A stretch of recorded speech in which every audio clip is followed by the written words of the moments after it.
Thân chào cả nhà, không nên xem chùa đâu đó. Nhớ đăng ký, like, comment để ủng hộ team nha. Khi ngày sa mạc đến, tôi đang chuẩn bị về quê ăn mừng năm mới và thành phố của tôi đang có tuyết. Nhiệt độ giảm xuống âm 30 độ C. 4 giờ chiều ngày mùng 8 tháng 2 năm 2024, tôi bị kẹt ở lối vào ga xe lửa. Ngày về nhà, cả thành phố đang có tuyết rơi. Bầu trời u ám, tôi mang hành lý đến nhà ga sớm. Kế hoạch ban đầu là đến sớm, lấy một chỗ ngồi trong phòng chờ. Nhưng không ngờ còn không chờ kiểm tra vé, tôi bị kẹt ở lối vào. Tuyết vẫn còn rơi, thậm chí còn có xu hướng ngày càng tăng. Tôi đứng ở cuối hàng. Vài phút thôi, hai bên trái phải và phía sau lại xếp vô số người. Thay vào đó, tôi đang ở giữa. Mùa xuân có quá nhiều người. Đội hình dần hình thành, sắp thành một bức tường người vuông không nhìn thấy đầu và đuôi. Không ai nhận ra nguy hiểm đang đến. Trời lạnh quá, tôi tê cả ngón chân. Phía trước có tiếng phàn nàn. Nghe nói hôm nay xe ở nhà ga đều đến muộn. Phải, vừa cho tôi xem. Xe về Thẩm Dương đều bị hủy. Chỉ còn chuyến này thôi. Vậy cũng không thể để chúng ta ở ngoài này bị đóng băng. Trời lạnh này đã 39 ngày rồi. Tôi nghe, lấy điện thoại trong túi ra để lấy vé. Quả nhiên, chuyến tàu tôi về nhà cũng tạm ngừng bán. Tôi đặt điện thoại mất điện điên cuồng trở lại con cá, giữ nó trong túi và dùng tay giữ nó nóng. Tôi không muốn lỡ chuyến tàu cuối cùng về nhà, chỉ có thể chọn tiếp tục xếp hàng. Lúc đầu, tôi vẫn có thể suy nghĩ xem chuyến tàu sẽ chạy bao lâu. Phía sau trời quá lạnh, mặt tôi tê cóng, não lùng bùng. Trước mắt, tôi cảm thấy nước mắt sẽ bị gió lạnh đẩy ra. Hít một hơi, gió lạnh bên trong giống như một con dao sắc bén, muốn đâm qua lại trong cổ họng tôi. Tay mặc dù giấu trong áo lông vũ, cái lạnh vẫn là cắn không thương tiếc, ăn hết nhiệt độ còn lại. Cuối cùng tôi cũng bỏ cuộc, bóp nửa dưới mặt vào khăn quàng cổ, bỏ tay vào túi, cúi đầu nhắm mắt làm cây cột. Có lúc tôi cảm thấy như mình đang đứng ngủ. Cũng không biết đã qua bao lâu, tôi bị đám đông đầy cổ họng về phía trước 2 bước. Tôi cố gắng nâng mí mắt lên, chắc là có biểu tình trong đội. Tôi có thể cảm thấy chuyển động xung quanh ngày càng lớn hơn, dần dần đến mức ồn ào. Tôi cố gắng nhón chân lên để thử một vòng. Chưa chờ phản ứng, đội phía sau đẩy cổ họng tôi đẩy về phía trước. Tôi đã từng không thể đứng vững, cả người lắc lư. Cảm giác khủng hoảng khắc sâu trong xương tôi. Buộc đầu tôi quay lại. Lúc này tôi mới quan sát bốn phía, tìm thấy có gì đó không ổn. Tôi hét lên, bởi vì bên ngoài đóng băng quá lâu, miệng không gọn gàng. Cho đến khi tôi nhìn thấy cô gái phía trước, sợ bị đẩy ngã, tôi cắn vào lưỡi. Cuối cùng cũng nói được. Tôi vừa lè lưỡi vừa hét lên, dẫm phải người rồi, di chuyển cơ thể sang trái. Lúc này bên trái tôi còn khoảng 4 hàng nữa, bên phải toàn là người. Ban đầu muốn vắt từ bên trái, kết quả là áp lực bên trái không giảm mà tăng lên. Có người giận dữ đẩy về phía trước, có người lo lắng chui vào khe hở của đội. Cảm xúc tiêu cực của con người bùng nổ trong nháy mắt. Bây giờ toàn bộ lông trên cơ thể tôi đều dựng đứng. Tôi nâng cao tinh thần, mạnh mẽ ôm lấy hộp bảo vệ trước ngực rồi đâm vào bên trái. Ra khỏi đội trước, người phản ứng chậm thì không may mắn như vậy. Đứng không vững, rơi xuống. Đám đông phía sau tràn ngập. Tôi không dám quay đầu lại, quay lại và chạy lên cầu vượt bên ngoài nhà ga. Trời lạnh quá, không khí lạnh tranh nhau chui vào quần áo. Cả người tôi lạnh đến mức ngửa ngáy. Tôi nhìn vào 15% điện năng còn lại của điện thoại, chọn tất cả các mẫu xe trong một hơi thở. Khi điện thoại chỉ còn 2%, tôi gọi được chiếc xe thương mại. Đi vòng vòng 5 phút mới đến. Sau khi lên xe, tôi vừa sạc điện thoại vừa mở WeChat. Một loạt tin nhắn bật lên. Trên cùng là nhóm gia đình mà tôi đứng đầu. Ảnh chụp màn hình gửi nửa giờ trước. Bởi vì tuyết rơi dày, tất cả các chuyến bay đều bị hủy. Chúng tôi đều nhận ra có gì đó không ổn. Khi điện thoại được gọi qua, bố mẹ đang ở trung tâm mua sắm lớn nhất trong nhà. Bên kia ồn ào quá. Qua điện thoại tôi đều cảm giác như bị đông người. Tôi nói với họ là năm nay tôi không về. Kết thúc cuộc gọi, tôi biết chúng ta không còn nhiều thời gian. Tôi dùng giọng khô khan mở miệng nói, sư phụ, tôi tăng gấp đôi tiền xe. Trước tiên chúng ta hãy đến cửa hàng đồ dùng ngoài trời lớn nhất gần đó. Được. Cửa hàng đồ dùng ngoài trời không có nhiều người, bởi vì lễ hội mùa xuân nghỉ phép. Nhân viên xem cửa hàng chỉ có 2 người. Tôi mở miệng muốn mua túi ngủ của cửa hàng. Cô gái bán hàng rất nhiệt tình, kéo tôi định giới thiệu chi tiết cho tôi. Tôi tay trắng từ chối, trực tiếp hỏi hiệu của chống lạnh của cửa hàng là tốt nhất. Sau đó lại lấy quần áo chống lạnh từ cỡ nhỏ đến cỡ lớn. Và mất điện, khí dùng để nấu ăn bằng nước nóng, ách chống cháy, năm biên lai mua sắm. Tôi tiện tay chụp ảnh rồi gửi đến nhóm người nhà. Bởi vì mua quá nhiều thứ, cô bé thấy không có khách, giúp tôi mang lên xe. Trước khi đi, tôi khuyên cô ấy cũng nên dự trữ một số đồ dùng chống lạnh. Cô gái nhỏ nhìn số lượng khách ngày càng tăng, dường như không để ý. Tôi nhìn trời tối hoàn toàn, không còn nữa. Quay người lên xe, quay lại xe, tiếp tục hành động theo ý tưởng về thực phẩm, quần áo, nhà ở và phương tiện đi lại. Tôi mở ra, đói không? Một số siêu thị lớn cố gắng, tất cả đều cho thấy năng lực vận chuyển không. Các cửa hàng khác cũng nhắc nhở khi đặt hàng rằng đơn hàng đã đầy. Hiện trạng là như vậy, tôi sẽ không lãng phí năng lượng vào thức ăn nữa. Trước đây vì dịch bệnh, tôi có đủ lương thực trong 3 tháng. Mặc dù không nhiều, nhưng cũng đủ kiên trì một thời gian. Tôi chỉ biết sư phụ đến hiệu thuốc gần đó. Amigozo phân dùng để giảm sốt. Nhà tôi đều có acetaminophen, nhưng thời tiết khắc nghiệt rất dễ gây ra bệnh tim mạch. Các loại vấn đề về cung cấp máu, tôi phải đến hiệu thuốc chuẩn bị loại thuốc này. Bởi vì hôm nay là ngày 29 của năm, mọi người ta làm sớm. Khi tôi đến, hiệu thuốc sẽ đóng cửa. Tôi nhanh tay mua 4 hộp túi sưởi ấm, bộ dụng cụ y tế và một số loại thuốc. Mua xong những thứ này, tuyết bên ngoài bị gió mạnh thổi đến nỗi không nhìn rõ đường, chỉ là đang thêm tiền. Tài xế cũng không chịu đổi tuyến đường nữa. Tôi tích trữ nhiều thứ như vậy cho anh ta xem. Chỉ muốn nhanh chóng làm xong đơn hàng này, về nhà dọn dẹp. Năm mới sau khi về đến nhà, sự ấm áp trong nhà làm tôi phấn chấn. Tôi chạm vào cái lò sưởi, vẫn còn nóng, không phải trường hợp xấu nhất. Tôi nhanh tay nấu cho mình một túi mì ăn liền, ăn đơn giản. Điện thoại video ở nhà bật lên. Trong máy ảnh họ tự hào cho tôi xem. Hàng dự trữ hôm nay, tôi không nên tỏ ra yếu đuối, thể hiện những gì tôi mua. Rõ ràng là ít buồn hơn ở phía bên kia máy ảnh. Gia đình 3 người chúng tôi cách nhau 2 nơi. Tài liệu trưng bày là sự khích lệ giữa chúng tôi. Chúng tôi phải vượt qua mùa đông này. Gặp nhau khi mùa xuân ấm áp và hoa nở. Trước khi chờ video, bố mẹ nói với tôi, thành phố Quận là nhiệt độ hôm nay đã giảm xuống âm 43 độ. Giống như bạn, cũng là tuyết rơi dày đặc. Nhiệt độ giảm mạnh, tôi sống một mình, không được xem nhẹ. Nhiệt độ thấp nhất trong lịch sử của tôi cũng chỉ có 27 độ. Bây giờ máy sưởi vẫn còn nóng. Không có nghĩa là đóng cửa tiết. Hệ thống sưởi của thành phố có thể chịu được áp suất âm 40 đến 50 độ. Tôi muốn tận dụng tình hình để chuẩn bị sớm.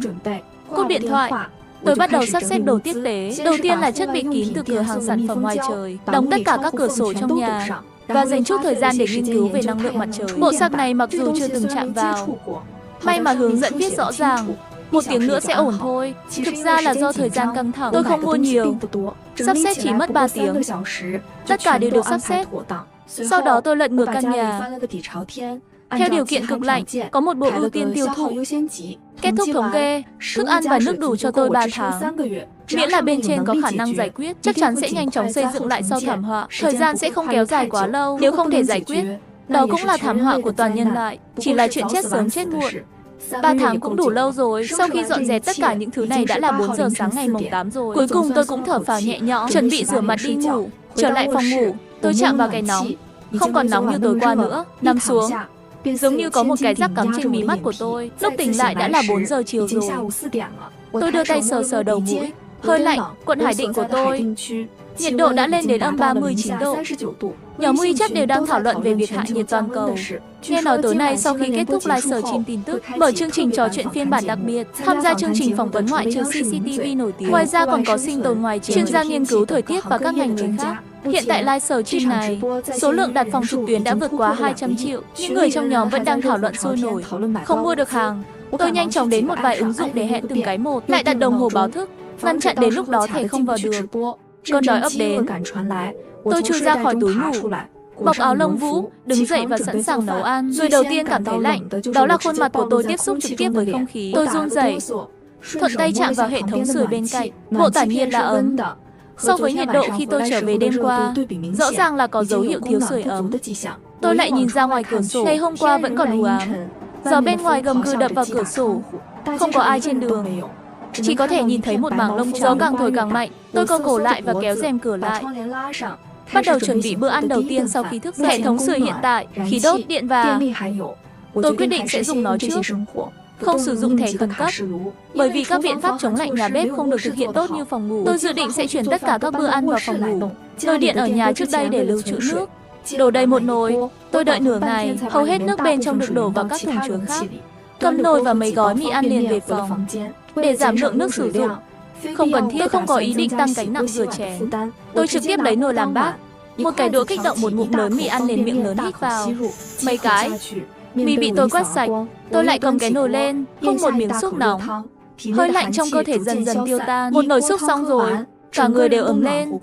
Tôi cứ tưởng 2 ngày nay nhiệt độ giảm mạnh, mọi người sẽ ở nhà. Không ngờ tôi vừa xả xong nồi bằng nước, cửa chống trộn đột nhiên bị gõ mạnh. Tiếng chuông báo động vang lên trong tim tôi. Chỗ ở hiện tại của tôi là một căn phòng nhỏ, một phòng khách.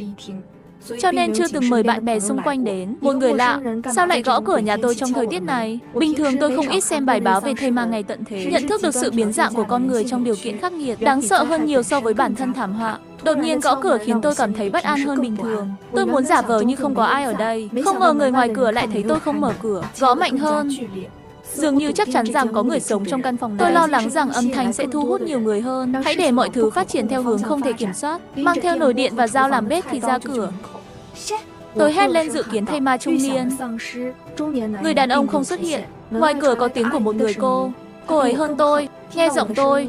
Lập tức kéo cổ họng sốt ruột nói cô gái này. Làm sao gõ cửa nhà bạn nửa ngày cũng không mở. Tôi vừa muốn trở về hung dữ hơn, chỉ bị một câu nói của cô ta nghẹn. Tổ chức cộng đồng dọn tuyết. Các tình nguyện viên được tặng một thùng dầu đậu nành và một hộp trứng gà. Bạn có đăng ký không? Một tiếng nữa, tôi được trang bị đầy đủ vũ khí và tham gia đội dọn tuyết ở tầng dưới. Cộng đồng chúng tôi không có nhiều người ở lại. Thanh niên về quê ăn mừng năm mới rất lâu trước khi hạ nhiệt. Những người còn lại đều là những ông già, bà già, chờ cháu gái trở về. Tiết lúc đầu của thật có hiệu quả. Sản phẩm ở cửa tuy đã được chúng tôi dọn sạch và thấp hơn một nửa, nhưng phía sau tuyết càng rơi càng lớn. Cuối cùng gần như từ trên trời rơi xuống. Nhân viên cộng đồng đã gửi hàng cho chúng tôi trước. Về nhà thôi. Khi về đến nhà, tôi mở chăn điện và chui vào túi ngủ. Bình tĩnh nào. Đau tai rõ rệt hơn. Tôi có thể cảm thấy rõ ràng. Nỗi đau này kéo dài đến sâu trong móng tai. Ngay cả đầu và răng cũng sưng lên đau nhức. Rất mài mòn, nằm trong túi ngủ nửa ngày. Tôi mới ấm lên, mở điện thoại. Tin tức đã được phát sóng một nửa rồi. Sắp đến buổi tối livestream của chuyên gia rồi. Tôi muốn lấy livestream tối nay để ăn cơm. Làm cơm thì không kịp rồi. Hôm nay là năm mới. Tôi thường làm ở nhà. 18 món ăn mừng năm mới đến.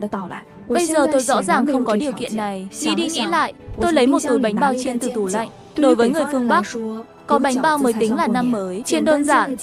Bận xong vừa kịp livestream bắt đầu. Livestream này không phải là thẻ bình thường. Tôi cố gắng sử dụng từng phần mềm lớn một. Tất cả đều hiển thị không thể vào được. Tôi nhấm nháp nước đường nâu đã ngâm xong. Cuối cùng cũng bỏ cuộc. Cướp livestream với hàng trăm triệu người. Trước khi lấy không xem, khi củ mù tạt điện tử ăn xong bánh bao.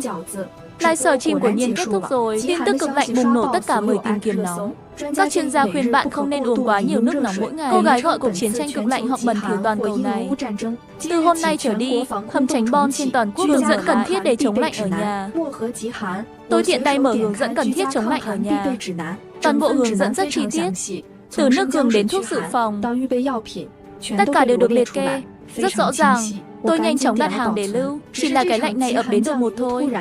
Ngay cả khi có hướng dẫn sinh tồn chống lạnh, có thể lấy được vật tư hay không lại là một vấn đề khó. Nhà tôi thực ra không xa siêu thị lớn. Không được 5 phút là đến rồi, chỉ là vật tư hiện tại của tôi, hoàn toàn đủ sống sót 3 tháng. Có cần thiết phải ra khỏi cánh cửa này? Tôi mở điện thoại ra xem nhiệt độ mắt. Nhiệt độ âm 39,8 độ, ước tính tối nay sẽ rơi xuống âm 40 độ. Theo tiểu thuyết tôi thường đọc, bây giờ tôi nên tắm nước nóng, ôm túi nước ấm lặng lẽ chờ đợi ngày tận thế đến. Nhưng tôi không ở trong phòng bãi, tôi không làm được, cứ ở trong nhà, không làm gì cả, chờ người khác đến cứu tôi. Tôi không muốn bị động như vậy để tồn tại trong ngày tận thế. Tôi muốn sống. Tôi muốn hành động, có kinh nghiệm quét tuyết vào buổi chiều. Lần này toàn thân tôi đều tăng cường bảo vệ. Đầu tiên là cái đầu. Tôi tìm ra khẩu trang N95 nhãn hiệu Canon đã mua trước đó. Bảo vệ khuôn mặt năm ngoài nhất định phải hoàn toàn buông bỏ. Khẩu trang tôi mua lúc đó vừa vặn bây giờ có thể dùng được. Rồi, tôi bắt đầu mặc áo chống lạnh bên ngoài áo khoác nóng. Mới mặc 2 tầng, tôi đổ mồ hôi khi ở trong nhà. Nghĩ đến mặc quá nhiều hành động cũng không tiện. Như thế này, đầu gối của chân. Tôi đã đấu tranh nửa ngày rồi, vẫn không muốn dán túi sưởi ấm lên. Trừ 40 độ. Cảm thấy mặc thêm 2 cái quần tạm thời còn có thể chống cự. Quan trọng nhất là bảo vệ chân. Chân lạnh thì toàn thân lạnh. 2 túi sưởi ấm mà tôi tiết kiệm đầu gối, tất cả đều dán trong giấy. Cuối cùng lại giày lên. Trong túi áo lông vu có một con dao làm bếp. Ngày mùng 9 tháng 2 năm 2020, tôi ra ngoài lúc 9 giờ rưỡi tối ngày 30 năm mới. Bão tuyết buổi tối, mạnh hơn buổi chiều. Bụi và tuyết trộn lẫn vào nhau, cứng như dây thủy tinh. Khi gió thổi vào mặt tôi, bây giờ tôi mới biết, vậy âm 40 độ là gì? Nó không chỉ là lạnh. Lúc đầu tôi đi dựa vào tường, phía sau tìm thấy rất nhiều băng trên mái nhà. Thỉnh thoảng sẽ bị gió thổi bay. Tôi chỉ có thể đi đến giữa đường không có gì để che chắn, để gió thổi. Đứng thẳng lên, ra khỏi khu phố, tôi đã tìm thấy nhiều người hơn tôi nghĩ. Trên đường đến siêu thị, một hàng dài đèn phanh màu đỏ không nhìn thấy đâu. Lúc đầu tôi muốn tính toán, những chiếc xe này bị kẹt vài trăm mét. Kết quả tôi càng xem càng sợ. Trong lòng tôi cầu nguyện những người này nhanh chóng đi xe về nhà. Phía sau sẽ chỉ càng tắc càng mạnh. Không đi nữa thì không kịp rồi. Đến siêu thị, đồ ăn chay trên kệ đã bị quét sạch từ lâu rồi. Đồ lót giữ nhiệt và áo lông vũ cũng bị lột sạch sẽ. Không có gì, tất cả đều nằm trong mong đợi của tôi. Lần này ảnh hưởng của việc làm mát quá lớn. Lúc đầu nhiều người có thể không phản ứng được. Nhưng chính thức thông qua live sở trình kết thúc, giảm nhiệt toàn cầu được xác nhận. Giọng điệu của mọi thứ thay đổi. Tôi lấy thứ mà người khác không muốn. Bình chữa cháy nhỏ, vòi Vaseline và nhiều hơn nữa. Lại lục soát miếng thức ăn cuối cùng. Ném 200 vào quầy thu ngân để về nhà. Đường về khó hơn lúc trước. Tôi lấy đồ mua ở siêu thị. Tất cả đều nhét vào túi vải và kéo đi. Trên bầu trời đầy những đám mây màu vàng xám. Trời còn sáng hơn chiều tối. Gió lạnh hú lên, phá hủy mọi thứ trong thành phố. Tôi đang vật lộn trong biển động.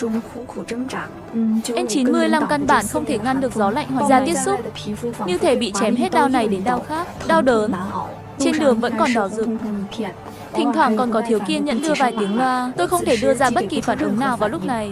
Không có gì dư thừa cảm xúc xuất ra. Không biết đã đi được bao lâu. Cuối cùng tôi cũng vào được khu phố. Bởi vì trong khu vực có sự che chắn của các tòa nhà dân. Tình hình tốt hơn bên ngoài một chút. Cuối cùng cũng cho tôi được thở. Tôi tăng tốc độ. Lại đi ngược chiều gió mấy phút cuối cùng cũng về đến nhà. Vừa vào nhà, tôi ngồi trên ghế sofa nửa ngày. Mới có sức lực xếp chồng lên nhau. Quần áo gấp cởi ra. Với quần áo cởi ra, mồ hôi của tôi nằm im lặng dọc theo trán và cổ. Tôi ngồi trên ghế dài và nghĩ về những gì để ăn tối. 2 ngày này liên tiếp ăn 2 bữa mì ăn liền. Vì sức khỏe của bản thân, tôi quyết định làm bít tết tối nay. Chỉ là bây giờ tôi vẫn còn chán. Chỉ có thể lấy bít tết ra khỏi lớp đông lạnh trước, nhiều mắt trong túi ngủ. Làm sao biết cái bóp này của tôi? Lúc tỉnh dậy đã là 9 giờ sáng ngày mùng 10. Nhiệt độ cho thấy quận đã đạt mức thấp kỷ lục. Bây giờ chỉ có âm 52 độ. Tôi mặc quần áo và rồi chuẩn bị nấu ăn, tiện tay chạm vào bộ tản nhiệt. Lạnh. Hệ thống sưởi không còn hoạt động nữa. Tín hiệu điện thoại di động cũng đã hoàn toàn ngừng hoạt động rồi. Tôi gửi rồi sẽ ở lại. Cảm giác đột nhiên mất kết nối với thế giới này không dễ chịu. Cũng may điện vẫn còn. Không biết có thể kiên trì đến khi nào. Ăn uống đủ. Khi buồn ngủ, có tiếng gõ cửa. Tôi lập tức tỉnh dậy.